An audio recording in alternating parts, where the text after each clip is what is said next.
For centuries, modern man has looked back at the structures left by ancient civilizations and nodded with a knowing certainty they use simple tools, massive manpower, and a lot of time. But what happens when the evidence on the ground directly contradicts this comforting narrative? Across the globe, colossal stone structures stand as silent, baffling monuments to a knowledge we are told should not have existed. These are the megaliths that defy logic, demanding that we finally ask the unsettling question, who built them? Our journey into the impossible starts in Turkey, at the site known as Göbeklitepe. Discovered in the 1990s, this complex consists of numerous stone circles featuring massive, T-shaped limestone pillars weighing up to 20 tons. The shock lies in its date, 10,000 BCE. This makes it over 6,000 years older than Stonehenge and 7,000 years older than the oldest pyramids of Giza. According to all standard history books, 10,000 BCE was the height of the hunter-gatherer era, a time when humans were not supposed to have the organizational skills, engineering knowledge, or even the settled society required to quarry, carve, and erect such monumental architecture. Göbeklitepe is the 0 point of history, a sophisticated ceremonial center built by a supposedly primitive people. Why did they build it, and how did they move stones heavier than a modern truck, long before the invention of the wheel, metal tools, or even pottery? The mystery deepens when we travel to the high-altitude Andes mountains of Bolivia, to the ruins of Puma Punku.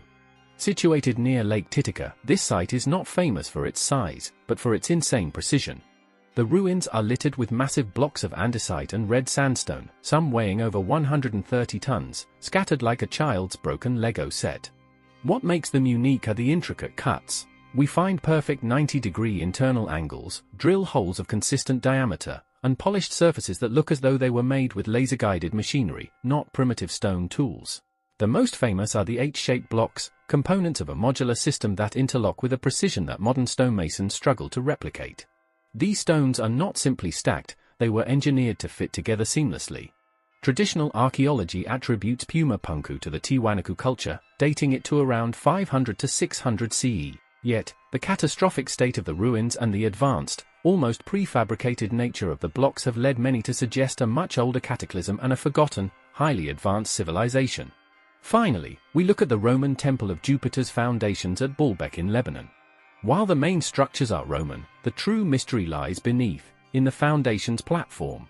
Here lie the famous Trilithon, 3 massive stone blocks, each weighing an estimated 800 to 1,000 tons. For perspective, modern industrial cranes struggle to lift anything over 300 tons. Not far away, in the quarry, rests the stone of the pregnant woman, an even larger block weighing over 1,200 tons, still partially attached to the bedrock. These stones were precisely cut, transported, and lifted over 20 feet into the air. How was this colossal undertaking achieved? Conventional explanations involving rollers and massive numbers of laborers fail when faced with the sheer weight and engineering challenge. From the inexplicable antiquity of Göbeklitepe to the unbelievable precision of Puma Punku and the sheer scale of Baalbek, these megaliths pose an enormous challenge to our understanding of human history. Did a global cataclysm wipe out a technologically advanced pre-Ice Age civilization? Was there a lost knowledge of acoustical levitation or stone softening? Or, as some speculation suggests, do these sites point to a forgotten moment of contact with forces beyond our world? The stones remain silent, but their existence speaks volumes. Our history is not complete. The answer to built by who is still buried, waiting to rewrite everything we think we know.